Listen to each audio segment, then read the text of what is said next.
A las redes que construyen cambio. Estamos transmitiendo desde la Federación Guatemalteca de Escuelas Radiofónicas FEGER con el apoyo de la Cooperación Española en Guatemala y Seek for Change. Les damos la bienvenida a La Ventana, un programa que da voz a quienes promueven el cambio social desde la diversidad, tanto en Guatemala como en toda la región centroamericana. Hablamos con personas involucradas en organizaciones nacionales e internacionales y movimientos sociales para conocer sus historias, logros y desafíos, esperando abrir la mirada hacia multiplicidad de experiencias que se desarrollan en los territorios. Yo soy Constanza Kahn. Y yo, Matías Aistrup. Muy buenas tardes, bienvenidas y bienvenidos a una nueva versión de La Ventana. Estamos transmitiendo esta vez desde el estudio, luego de casi año y medio de estar fuera del estudio y grabando desde casa por la pandemia que ya todos conocemos. Estamos muy emocionados de volver a estar aquí en cabina. Un saludo a Javier, nuestro coordinador que está allá detrás del vidrio. Y bueno, estamos Flor de María Vélez y Constanza Kahn para acompañarlos en esta versión del programa.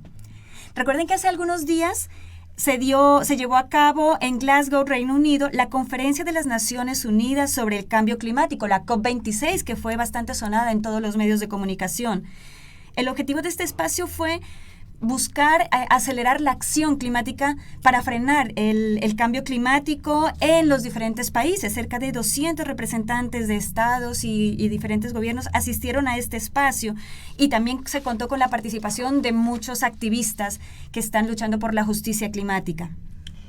Y hoy, aparte de estar aquí en la cabina, estar emocionados, también pues estamos muy contentos por estar conectados con Costa Rica, Bolivia y Perú para hablar con personas que participaron en la COP26 como activistas por la justicia climática, ¿verdad? Y pues que también como parte de un programa regional que se llevó a cabo en Latinoamérica para la adaptación al cambio climático con apoyo de Unión Europea y Euroclima Plus.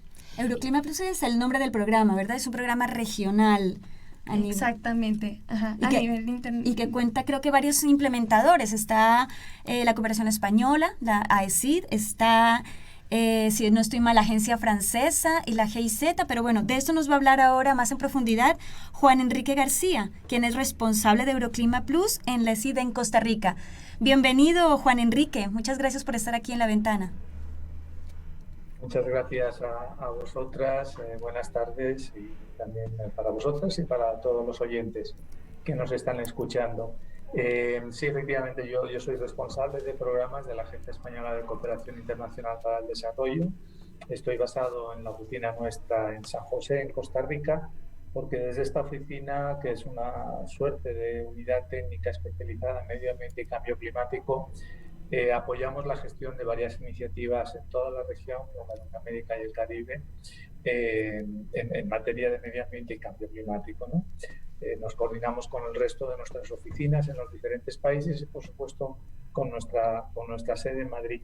Debo decir que mencionabas al principio que habíamos estado presentes en la COP. Hemos estado presentes virtualmente porque todavía las condiciones generadas por la pandemia y restricciones de viaje pues no nos han permitido estar como nos hubiera gustado, pero afortunadamente los medios tecnológicos nos permiten hoy poder participar a distancia. Confirmarte que efectivamente, Euroclima Plus es un programa de la Unión Europea para apoyar los esfuerzos de los diferentes países de la región en su lucha contra el cambio climático.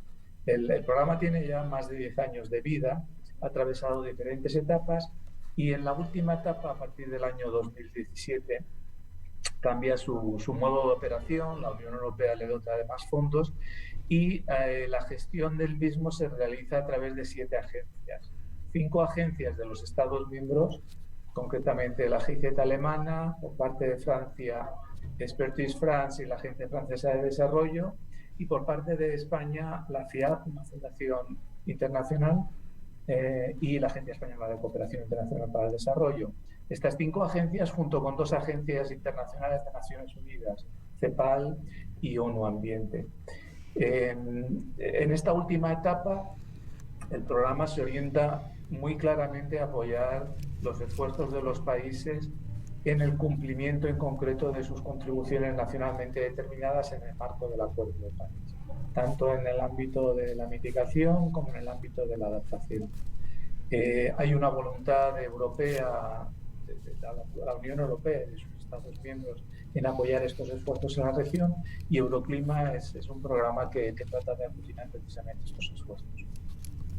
Y estamos también con Grover Mamani, director del proyecto Pachayatina Pachayachay. ¿En qué idioma es, Grover? Bueno, en principio, muy buenas tardes a todos. Agradecerles por este espacio. Un fuerte abrazo desde Bolivia. También saludar a Juan Enrique, nuestro coordinador para América Latina del programa Gestión de Riesgos. Sí, bueno, Pachayatiña está en idioma aymara, es saber del tiempo. Y Pachayachay está en idioma quechua, que también significa saber del tiempo. Este es un proyecto binacional Perú-Bolivia y incorpora el tema cultural de estos pueblos indígenas, tanto quechuas como aymaras, en la implementación del proyecto. Gracias, Grover. Y también pues contamos con la participación de Isabel Gómez Ajaguaná. Es lideresa de Perú. Ella nos saluda desde Perú. ¿Qué tal? ¿Cómo está? Sí, estoy saludando de zona aymara del distrito de Ilave, Pro del Collao, Repuno, Perú, siempre compartiendo experiencias Perú-Bolivia desde el empoderamiento de la mujer. Gracias. Pues muchas gracias a todos y bienvenidos. Juan, háblanos, ya hiciste una introducción sobre de qué se trata Euroclima Plus. ¿Cómo es que estos países, ahorita tenemos a Bolivia y a Perú, cómo es que estos y otros países se articulan en este programa? ¿Cuál es la agenda común que los mueve y cómo lo trabajan operativamente en el día a día, un programa de esta envergadura? Pues ciertamente es interesante y complejo la gestión del programa. Hay que tener en cuenta que aparte de la propia Comisión Europea, están todas las agencias implementadoras que trabajamos en forma coordinada con las diferentes instituciones, organismos de los diferentes países. En los últimos años, Euroclima ha venido financiando una serie de proyectos, proyectos que en algún caso han sido nacionales en un determinado país, en algún caso han sido binacionales, como el caso del proyecto que nos acompaña hoy en Bolivia y en Perú, y en otros casos son proyectos con una dimensión claramente regional. Esto supone realizar un gran esfuerzo de articulación. Actualmente, las acciones que apoya el programa Euroclima Plus en los diferentes países se identifican y se determinan a través de un proceso que llamamos diálogos país, un proceso en donde el país, a través de sus instituciones y organismos, presenta una demanda la demanda de apoyo a la Comisión Europea para la realización de diferentes acciones. A partir de ahí se desencadena todo el procedimiento de coordinación en el seno del programa, que implica una coordinación interna entre las agencias, un diálogo más profundo con el país o con los países que han presentado la acción para concretar qué acciones se van a apoyar y cómo se van a apoyar. Bueno, hay unos órganos, hay un mecanismo de gobernanza del programa Euroclima Plus, donde participa la Comisión Europea, las agencias de los Estados miembros y los países a través de lo que llamamos los puntos focales de Euroclima Plus en los países, que recaen fundamentalmente en los ministerios de ambiente o similares, en algún caso el Ministerio de Economía o los exteriores. Juan Enrique, entonces, ¿esto quiere decir que cada país tiene acciones propias o bien trabajan los mismos temas y mismas estrategias en todos los países? ¿Cómo se articula este proceso? No, en realidad. Tenemos un marco definido de trabajo en el programa. En el año 2017-2018 se lanzó una convocatoria de financiamiento de proyectos en 6 sectores: gestión de riesgos, agua en el contexto de residencia urbana, eficiencia energética, biodiversidad, agricultura o producción resiliente de alimentos, y creo que se me queda una hora. Pero en estos grandes 6 sectores se financiaron toda una serie de proyectos. Y actualmente las acciones que comentaba que se identifican en el marco de los diálogos, pues se enmarcan en una serie de líneas de acción del programa que van desde gobernanza, pasando por participación, rendición de cuentas, etc. Y entonces es una temática variada y tratamos de acomodar de alguna manera la demanda desde las demandas de apoyo por parte de los países con la oferta que podemos prestar desde Europa en este caso. Cuéntanos, Juan Enrique, ¿cómo fue la participación de Euroclima Plus concretamente en la COP26? ¿Cuál fue esa contribución que se dio desde esta experiencia?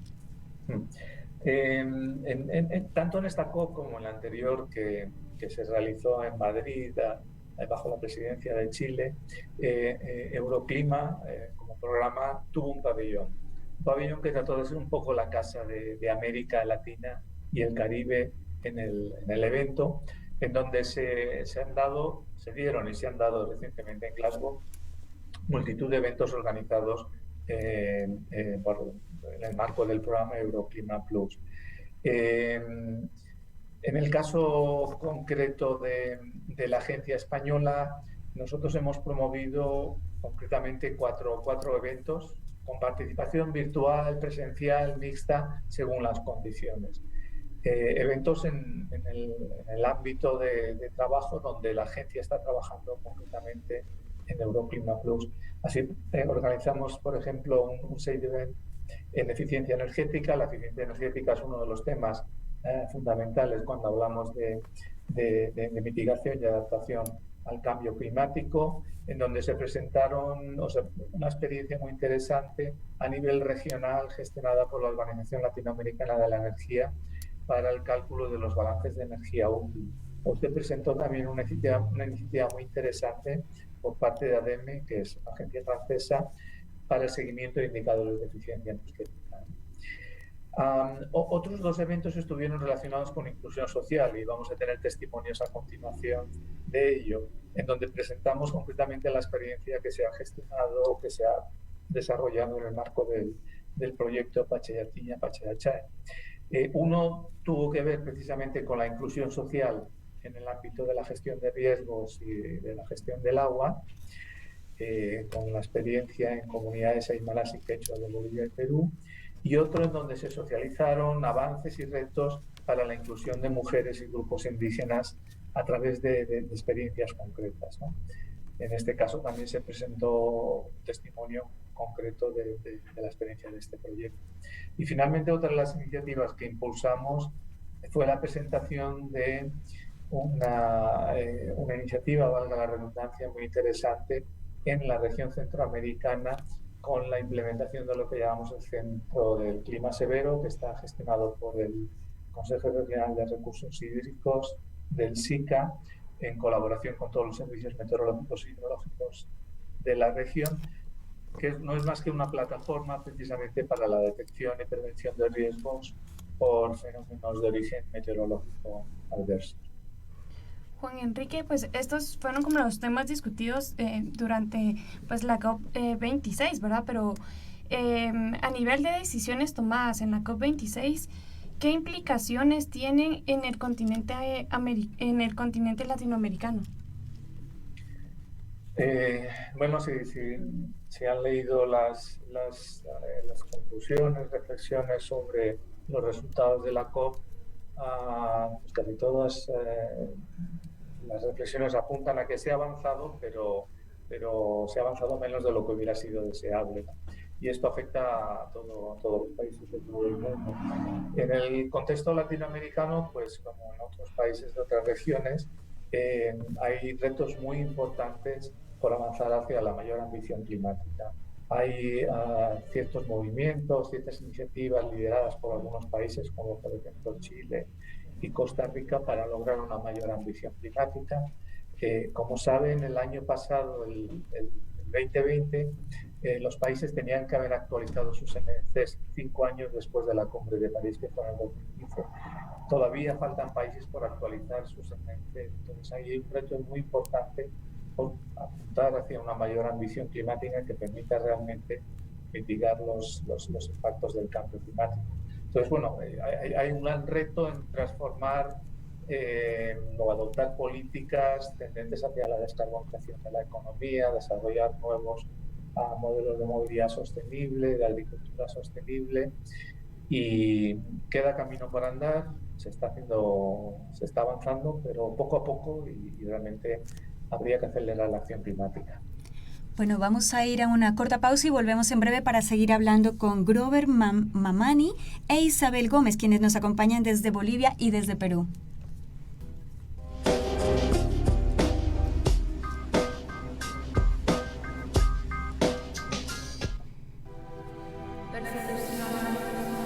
Exilio, asesinatos, desaparición forzada. Fueron acciones que tomó el Estado de Guatemala en contra de mí por el trabajo que ejercía de alfabetizar e informar durante el conflicto armado interno. En la guerra interna que vivió Guatemala, nuestros compañeros y compañeras fueron perseguidas, tuvieron que vivir en el exilio y algunos fueron desaparecidos y asesinados. FEJER, comunicando buen vivir. En Guatemala, durante el año 2020, 4.745 niñas y niños fueron víctimas de delitos sexuales, según el registro de la organización El Refugio de la Niñez. El cambio de apetito, incontinencia, dificultad para caminar o sentarse, nerviosismo al estar con alguna persona incluso si es familia, pesadillas, sentir rechazo de su cuerpo, son algunos síntomas que pueden ayudarle a identificar si un niño o niña sufre violencia sexual. La educación sexual es un mecanismo de protección que ayudará a las niñas y niños a identificar cuando alguna persona intente violentar su cuerpo. Este es un mensaje de la Federación Guatemalteca de Escuelas Radiofónicas, FEJER, y esta emisora. Mami, ¿ellas por qué van de anaranjado? Están ejerciendo su derecho a denunciar. En el mundo muchas mujeres sufren violencia, golpes, insultos, mutilaciones. Son obligadas a casarse. En otros casos, son vendidas por redes de trata de personas. Ellas marchan para que las autoridades actúen y a ninguna otra mujer le pase lo mismo. Vamos, mami, caminemos con ellas.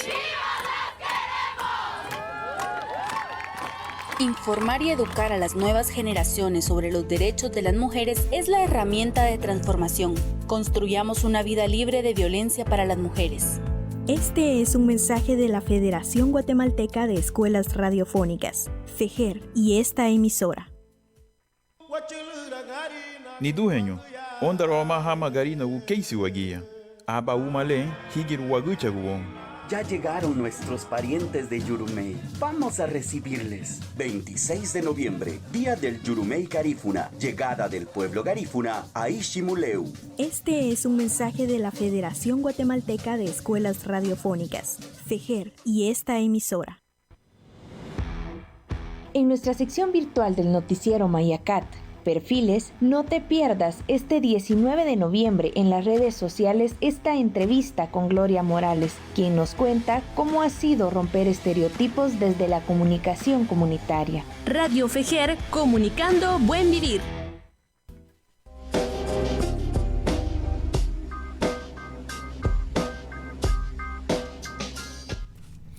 Estamos de regreso en La Ventana con Juan Enrique García, responsable de Euroclima Plus en Costa Rica, Grover Mamani, director del proyecto Pachayachay de Bolivia, e Isabel Gómez Ajahuana, lideresa desde el Perú, se comunica con nosotros.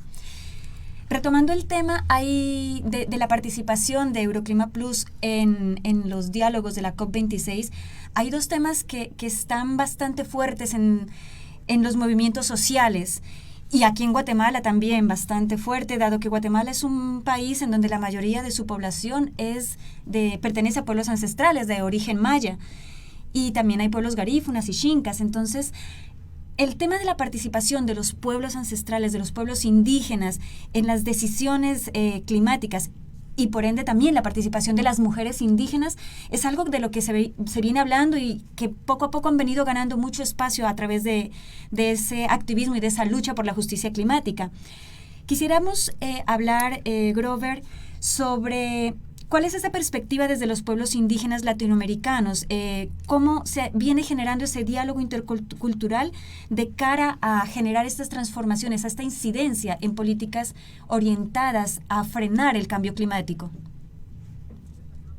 Bien, sí es importante desde esta iniciativa apoyada por Euroclima a decir A ver, uno de sus, llamemos así, pilares fundamentales es el trabajo intercultural, ¿no? Este diálogo entre comunidades aymaras, quechuas, pero por una necesidad bastante importante en contexto de cambio climático, de tener al frente a instituciones técnico-científicas, ¿no?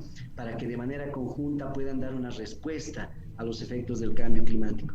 En ese sentido, como pueblos aymaras y quechuas del lado peruano-boliviano, lo que nos hemos planteado en el marco de esta iniciativa es poder enmarcarnos en pilares fundamentales, por ejemplo, relacionados con el marco de Sendai, con el Acuerdo de París, en una primera instancia de poder conocer mejor el riesgo, saber realmente nuestros pueblos a qué tipo de amenazas o peligros tienen que de alguna manera enfrentar, ¿no? Y saber cuáles son los riesgos que tienen.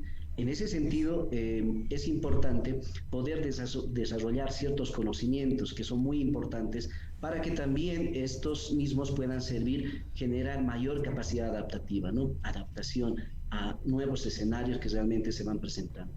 Y mira, desde Bolivia y Perú lo que les podemos contar es que comunidades aymaras y quechuas tienen un conocimiento propio, tienen un conocimiento sobre el tiempo, sobre el clima, que no viene desde hace 1 año, 2 años, 3 años. Mira, al igual que en Guatemala tenemos culturas de hace miles de años que han generado una experiencia en cómo poder tratar este tema del tiempo, del clima.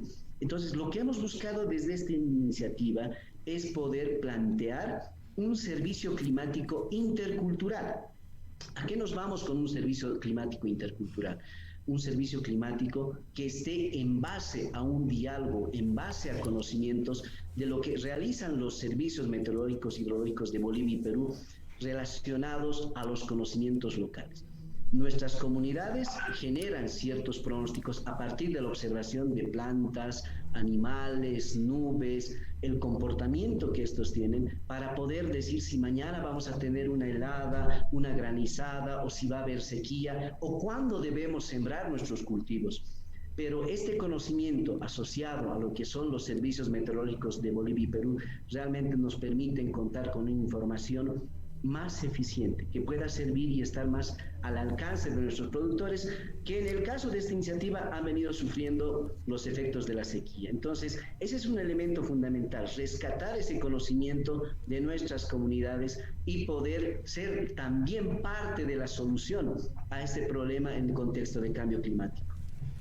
Estamos hablando de la decolonización del conocimiento, del saber científico. Y estas son palabras mayores en un contexto cada vez más occidentalizado. Y en ese sentido, esto es una propuesta bastante innovadora que se está trabajando en diferentes escenarios. ¿Cómo fue su planteamiento en este espacio de la COP26? ¿Cuáles consideran que son esos aportes que desde Bolivia y Perú están haciendo a partir de esta experiencia en concreto? Lo que queremos decirle al mundo, o lo que hemos planteado al mundo desde la COP26, es principalmente que los países reconozcan que hay pueblos indígenas con un conocimiento que puede ser parte de la solución, en realidad es parte de la solución, y que de alguna manera tiene que ser considerado en nuestras medidas, que nosotros llamamos ahora medidas de adaptación. Pueblos, comunidades que están organizadas, tienen sus propias reglas, usos y costumbres que van a permitir seguir sumando mayor experiencia. Y lo que buscamos en este tipo de proyectos es esa resiliencia de nuestras comunidades. Pero mira, yo te contaba un poco el tema del conocimiento, ver este tema de información climática, este diálogo intercultural, pero no queda ahí la iniciativa. Mira, los pueblos, las comunidades aymaras y quechuas también han planteado en el marco institucional cómo se debe abordar el tema del cambio climático y la gestión de riesgos a nivel municipal distrital, que es una unidad territorial a la cual ellos pertenecen, donde hay una autoridad pública subnacional. Y lo que han acordado es que estas propuestas que se plantean tengan la legitimidad, una legitimidad que responde a unas necesidades, planteamientos, propuestas de estos pueblos, y estos han aterrizado en leyes, en normativas que de alguna manera las instituciones tienen que garantizar en poder generar nuevas iniciativas de reducción de riesgos y atención de desastres, pero garantizando la inversión pública, que es uno de los temas que realmente cuesta a nuestras comunidades exigir a estas instancias públicas. Entonces, Esas son algunas de las acciones y uno de los temas que hemos planteado al mundo, que desde las comunidades, pueblos, podemos plantear en qué pueden invertir y realmente que pueda ser sostenible, cómo se puede contribuir en la información dentro de lo que es un servicio climático y principalmente qué medidas son aquellas que entendemos desde nuestros usos y costumbres puedan ser más viables para una adaptación al cambio climático.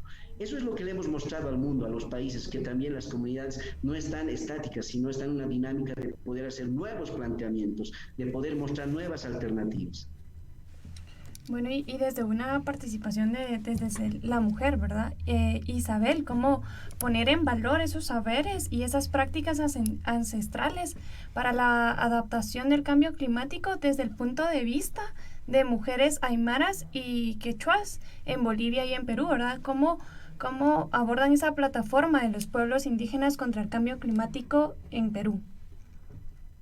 Bien, en este cambio climático, mediante las hermanas de las comunidades campesinas, tanto como quechua y aymara, no solamente Perú, sino también parte lado Bolivia, ¿no? Ambos países, ¿no? Articuladamente hemos llevado lo que es empoderamiento de capacidad para poder tener mayor capital para enfrentar frente a este cambio climático, lo que es sequía.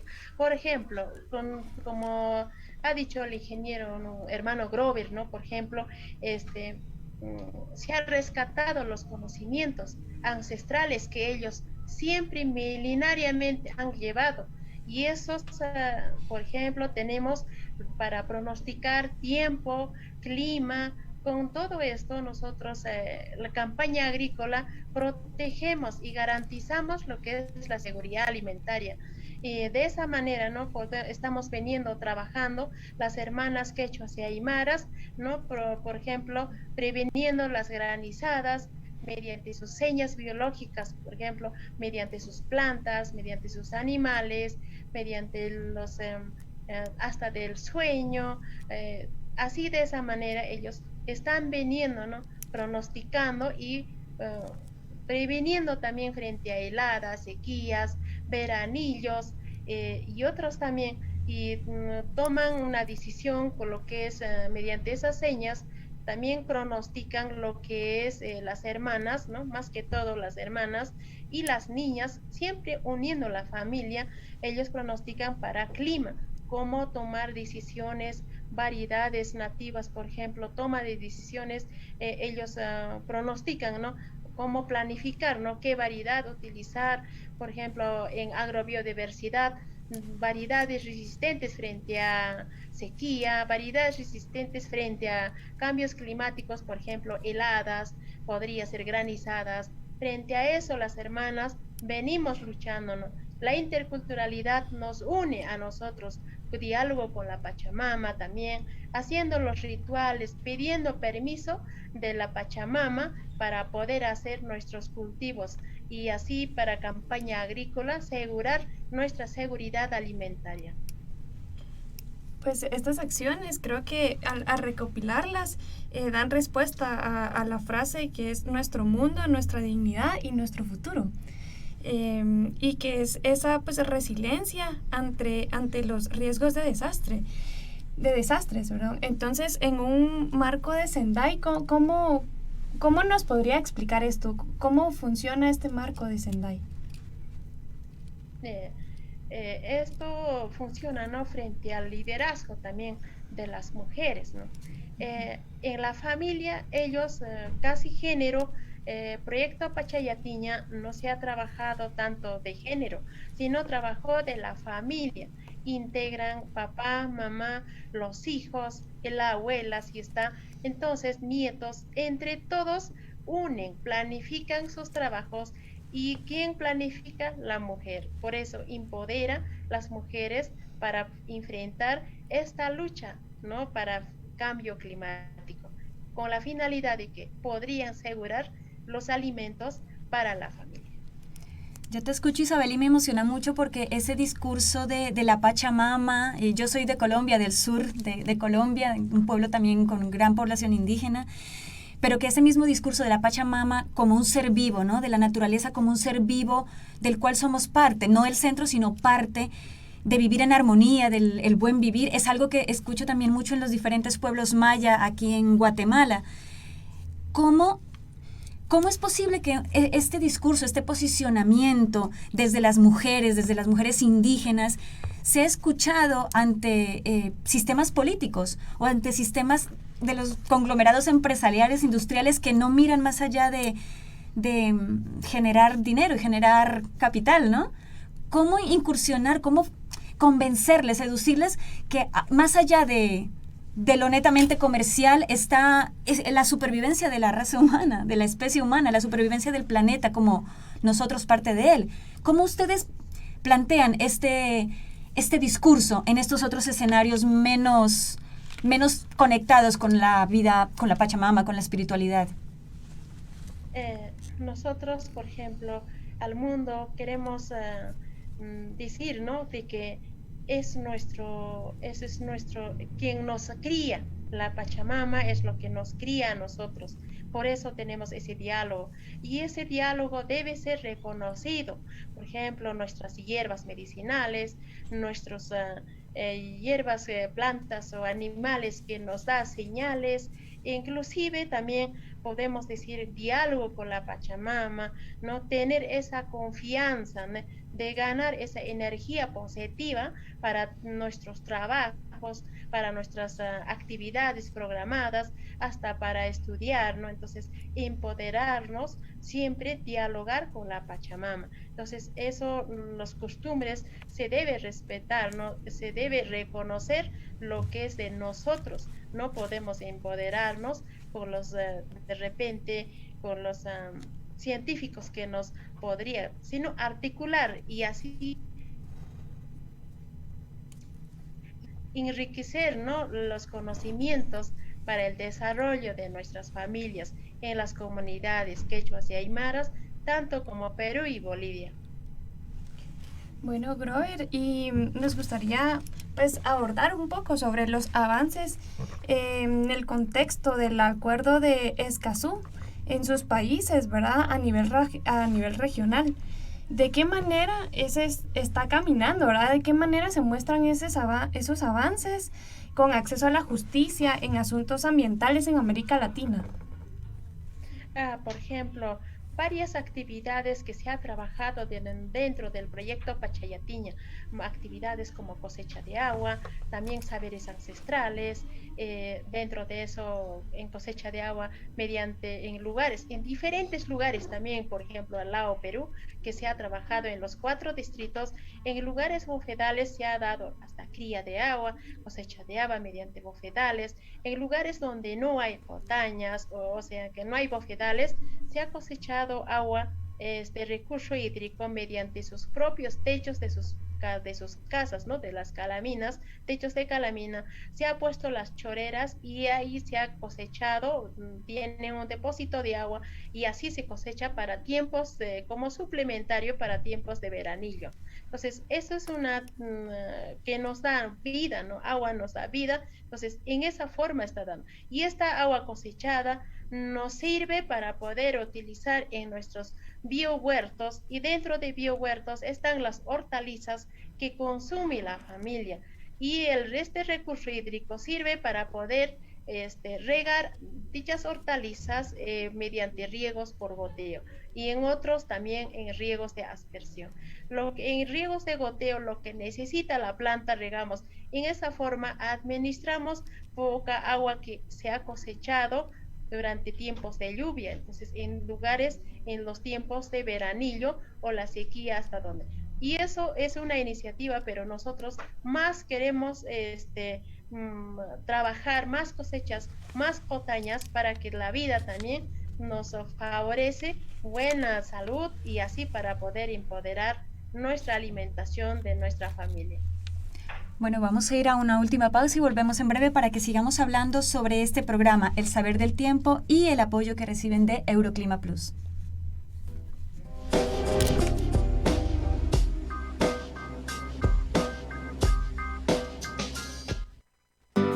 Con la firma de los acuerdos de paz y la llegada de nuevas tecnologías, mi señal radiofónica comenzó a expandirse por el continente. La conexión satelital permitió a la Federación Guatemalteca de Escuelas Radiofónicas FEGER recibir señal de la Asociación Latinoamericana de Educación Radiofónica ALER y Radio Nederland. Para 2008, la FEGER envía señal satelital por medio de sus 8 radios afiliadas. FEGER, comunicando buen vivir. Desde el 15 de noviembre de 2004 hemos vivido muchos acontecimientos.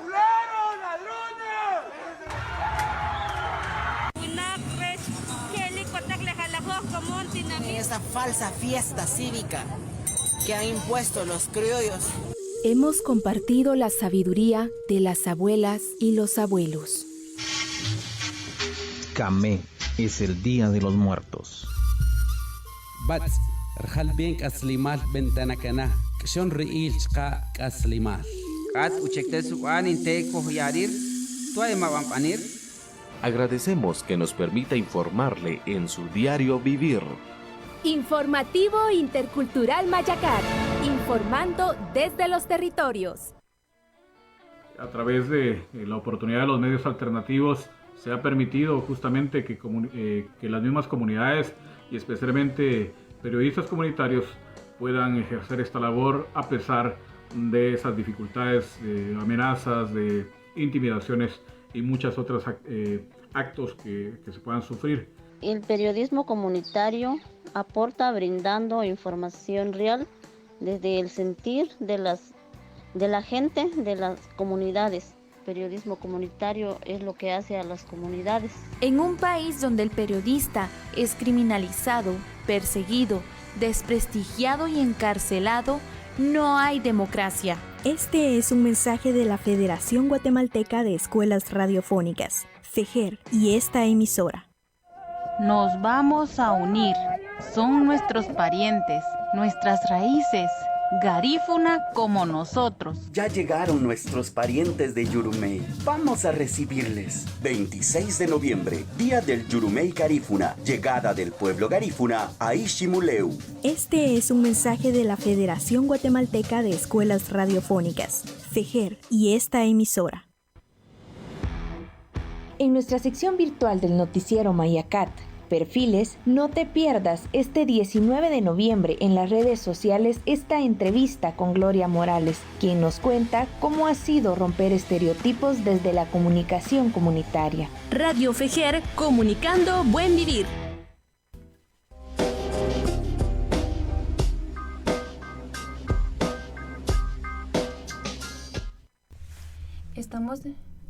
Estamos de vuelta con Grover Mamani, director del proyecto Pachayatiña Pachayachay.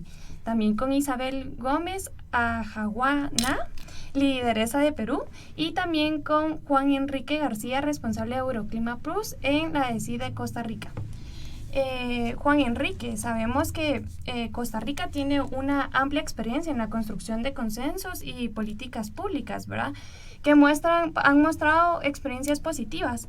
Entonces, ¿cómo desde Euroclima Plus, cómo apoyan esta formulación de políticas, ¿verdad?, para poder seguir en esa continuidad de experiencias positivas? Sí, tienes toda la razón. Yo creo que Costa Rica tiene mucho que mostrar en materia de sus políticas de lucha contra el cambio climático. Tiene una larga tradición de políticas, ha desarrollado iniciativas muy interesantes y algunas están siendo tomadas como ejemplo por otros países. Yo te comentaría desde dos ámbitos. En el ámbito propio de Euroclima Plus, ahora mismo, por ejemplo, estamos apoyando la implementación de la Política Nacional de Adaptación. La Política Nacional de Adaptación ha sido un esfuerzo importante que ha desarrollado el Gobierno a lo largo de los últimos años y Euroclima Plus va a apoyar la implementación de esta política a través, además aterrizando a nivel cantonal o municipal. Es muy interesante el esfuerzo que se está desarrollando para bajar estas políticas de ámbito nacional a los ámbitos subnacionales. Y en esta línea, desde Euroclima Plus, vamos a apoyar estos esfuerzos. Me gustaría también comentar que no propiamente en el ámbito de Euroclima Plus, sino en el ámbito del apoyo que la cooperación española viene dando al país desde hace muchos años en materia de medio ambiente y cambio climático. Nosotros precisamente apoyamos la Estrategia Nacional de Cambio Climático, de ahí se derivó toda la política, programas y planes de adaptación, que ahora es apoyado a través de Euroclima Plus en su implementación. Bueno, y retomando los compromisos que tenemos muchos países con el Acuerdo de Escazú, Grover, ¿cuáles siguen siendo los grandes desafíos desde tu perspectiva en cuanto al acceso a la información y a la participación pública de calidad y real en los asuntos ambientales? ¿Podrías comentarme un poco desde la experiencia peruana y boliviana o si tienes conocimiento de otros países también que estén avanzando realmente en este sentido? Bien, sí es importante el acceso a la información. Bueno, hay una situación, llamemos así, de que nuestros países, hablo específicamente Perú y Bolivia para la zona del altiplano, existe información, ¿no? Existe información o también a partir de ciertas iniciativas apoyadas por algunos proyectos, han generado un conocimiento que realmente tiene la intención de poder sumar a lo que es la adaptación, ¿no? Sin embargo, aquí se ha generado una barrera, ¿no? Una barrera entre los que generan la información y los usuarios. Entre los que generan la información están las instituciones técnico-científicas, que claro, están con un trabajo arduo, generando conocimiento constantemente. Sin embargo, este conocimiento muchas veces no llega a ser comprendido por el frente, que serían nuestros usuarios, productores, autoridades locales, que si bien es cierto, están interesados en conocer este tipo de información, pero la verdad es que no ha habido un puente, lo que nosotros llamamos una interfaz, para que esta información llegue de la manera más amigable a estas comunidades, a estos pueblos indígenas, aymaras y quechuas. Entonces, desde la experiencia del Pachayatiña, Pachayachay, lo que se ha hecho es acercar a estas dos instancias, a la instancia técnico-científica y a los usuarios, aymaras, quechuas, para que puedan definir cuál es el verdadero camino por el cual se tiene que recorrer esta información. Y debo comentarles, acá en Bolivia, por ejemplo, la decisión que han tomado los pueblos, las comunidades, es que esta información primero tenga que pasar un proceso, llamemos así, de adecuación, para que llegue a través de medios de comunicación local indígenas. En este caso hablamos de Radio San Gabriel, una emisora que ya tiene hace mucho tiempo transmitiendo información en idioma aymara. En realidad es la voz del pueblo aymara, así lo consideran acá en Bolivia, transmita en el mismo idioma aymara toda esta información y que pueda ser difundida en el horario, que el productor realmente también pueda acceder a esta información, ¿no? Por ejemplo, decían entre 5 a 6 de la mañana, ese es el horario que nosotros requerimos. ¿Y cómo? En idioma aymara, sí. ¿Y cuáles son los términos que tienen que utilizar? Porque no son los mismos términos en español que en aymara. Entonces, decir, por ejemplo, una precipitación, temperaturas altas, bajas temperaturas, por ahí términos muy técnicos, ¿no? Que sí son comprendidos por ahí por un público del ámbito profesional, pero que lastimosamente no llega a ser así en nuestros pueblos. Entonces, todo un trabajo en esta interfaz nos ha permitido que actualmente nuestras comunidades reciban la información el día a día. Lo mismo pasa en el lado peruano. Radio Onda Sur, Radio Macusaya y otras emisoras que también actualmente van informando sobre la información técnica científica desde el Senami Perú, que se genera desde el Senami Perú, para poder sumar con información a estos pueblos aymaras y quechuas donde venimos trabajando, ¿no? Entonces, esta es una contribución que nosotros hemos querido realizar desde nuestros países, hacer notar de que tiene que existir este puente, tiene que haber este puente en el cual permita a estas dos instancias acercarse cada vez más y realmente, de una parte, recibir la información, pero la otra retroalimentar, ver cómo puede ser cada vez mejor esta información. Y retomando pues este tema, ¿verdad? De darle a las mujeres, ¿verdad? El saber sobre la reducción de riesgos de desastres. Sabemos que tuvieron una experiencia en el 2016, entre el 2016 y 2017, y que fue sobre una gran sequía que no se miraba durante 25 años. Entonces, ¿cómo les afectó esta sequía y cómo también fue en parte un impulso para poder como proyectar este programa o el proyecto, ¿verdad? Grover. Muy bien. Sí, el 2016 para la parte del altiplano boliviano-peruano realmente ha sido una preocupación para autoridades y productores. Es así que se declara situación de emergencia en ambos países. En el Perú, 8 regiones que han estado afectadas por esta sequía y poniendo en riesgo la producción agropecuaria. Entonces, es importante para nosotros considerar que en esta situación, en esta problemática, desde el proyecto Pachayatiña es necesario plantear medidas de reducción de riesgos, desde lo institucional, desde lo local, comunal, pero también desde el ámbito técnico-científico, y en eso se ha concentrado esta iniciativa. Como les decía, generar información, generar normativa, mecanismos de gobernanza, para que también las autoridades realmente tengan todo el respaldo normativo para poder atender a sus comunidades que han sido afectadas o damnificadas por un evento como es la sequía, ¿no? Pero sin embargo, debo comentarles, es a veces tan interesante saber que existe una información de base, pero no se la procesa. Para el altiplano peruano, y en esto debo considerar y realmente valoramos mucho el aporte de Senami Perú, incluso se trabajó en una caracterización de sequías, ¿no? Conocer un poco más a la sequía, ¿no? Cuáles son sus particularidades. Y algo elemental, se hizo un estudio para saber el periodo de retorno, ¿no? De una sequía severa, media. Entonces, este tipo de información asociada a un trabajo de especialistas realmente nos permite a nosotros poder reaccionar en el momento por ahí más oportuno, poder estar preparados. Y eso es de alguna manera lo que estamos buscando con las comunidades aymaras y quechuas, ¿no? Que al contar con esta información nosotros tengamos que tener la posibilidad, la experiencia, los recursos para poder responder y poder enfrentar la sequía. Y esto es lo que ha sucedido en ambos países. Está claro que en el marco de este programa se ha venido fortaleciendo una comunicación pertinente, ¿no? De este conocimiento científico y ese diálogo con el conocimiento ancestral y llevarle la información de una manera más clara y pertinente a las comunidades. Sigue siendo una brecha, o sea, no solamente hay que garantizar la información, sino también los espacios de participación. ¿Cuáles siguen siendo esas brechas, esos desafíos que impiden que las comunidades o que limitan la participación real de las comunidades en los espacios de decisión frente a temas que les competen en materia ambiental? Mira, es un tema muy interesante el que planteas. Mira, de seguro va a quedar corto el tiempo, pero la experiencia en lo que es planificación y la inversión pública de nuestros países principalmente se da por una instancia pública, una institución que decide cuáles son los proyectos que se van a ejecutar, destinar recursos, pero hay un elemento fundamental que carecen de la legitimidad, ¿no? Del pronunciamiento de nuestras comunidades.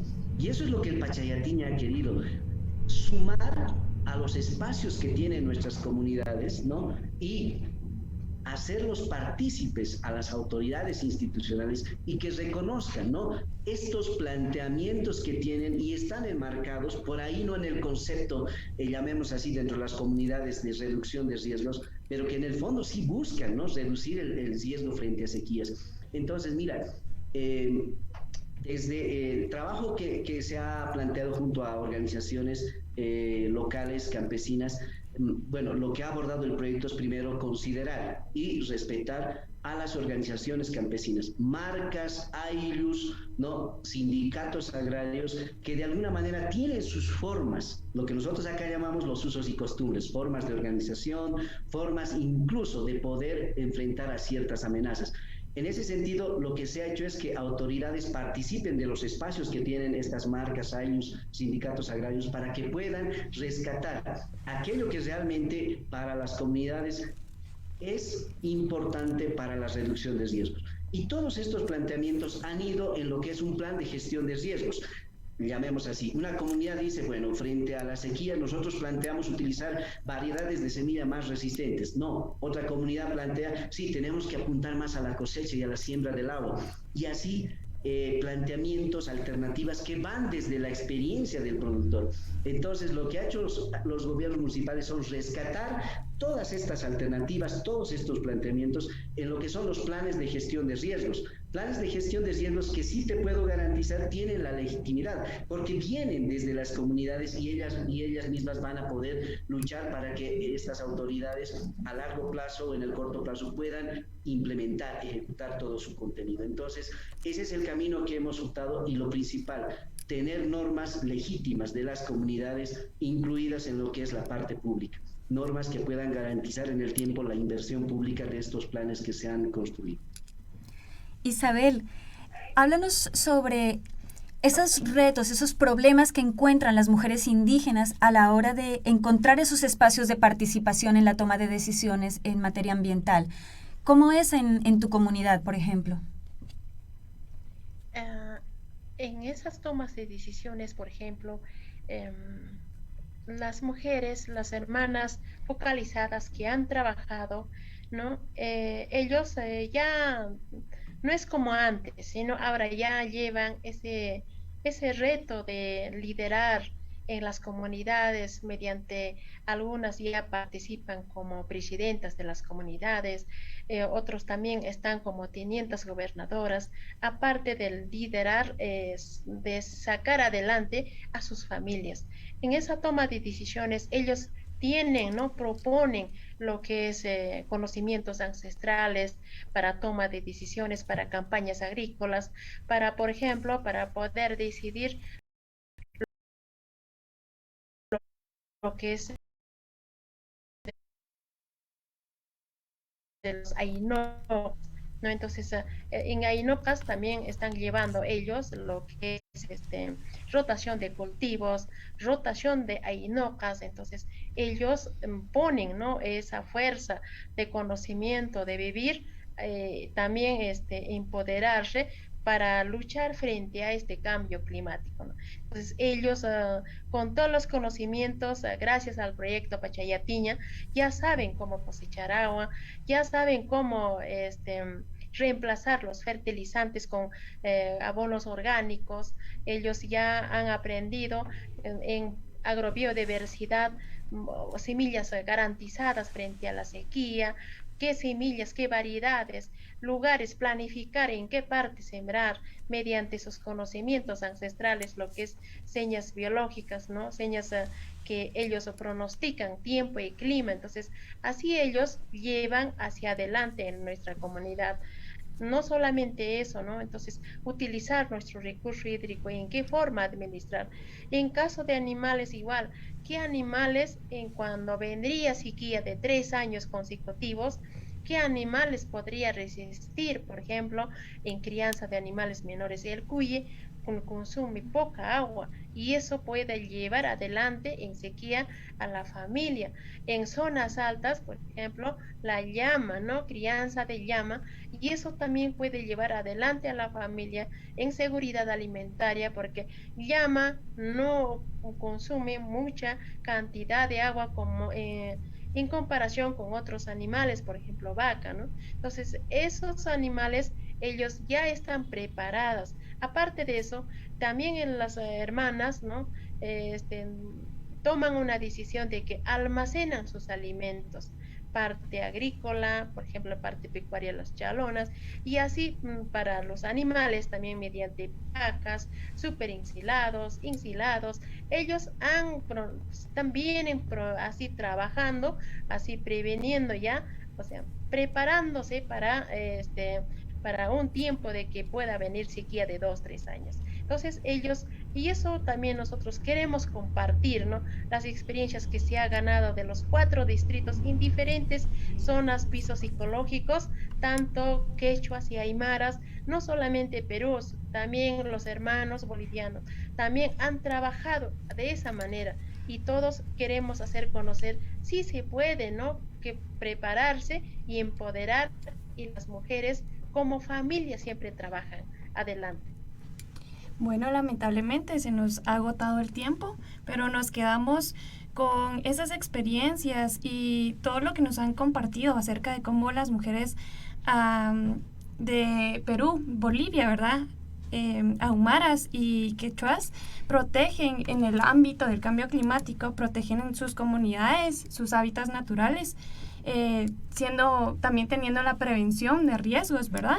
Y principalmente, pues, cómo refuerzan esas medidas, incluso para su propia participación y para su propia comunidad. Y nos queda claro que uno de los grandes desafíos es democratizar realmente el conocimiento y decolonizarlo como una forma de que realmente se generen estos espacios de participación real y las voces y los pueblos sean escuchados. Muchísimas gracias a Juan Enrique García de Euroclima Plus de la ESID en Costa Rica, a Grover Mamani, director del proyecto Pachayatiña, Pachayachay, El Saber del Tiempo desde Perú, y a Isabel Gómez Ajahuana, una lideresa que nos ha compartido mucho de su experiencia y su conocimiento ancestral también en Perú, ¿verdad? Bolivia y Perú, ya me lié un poquito. Muchísimas gracias y esperamos volverlos a tener en otra ocasión aquí en La Ventana. En una era llena de tecnología y nuevas formas de comunicación, mantengo firme la misión de seguir brindando educación, información de calidad y entretenimiento con una mirada comunitaria. FEJER ha sido, es y seguirá siendo parte del buen vivir de los pueblos.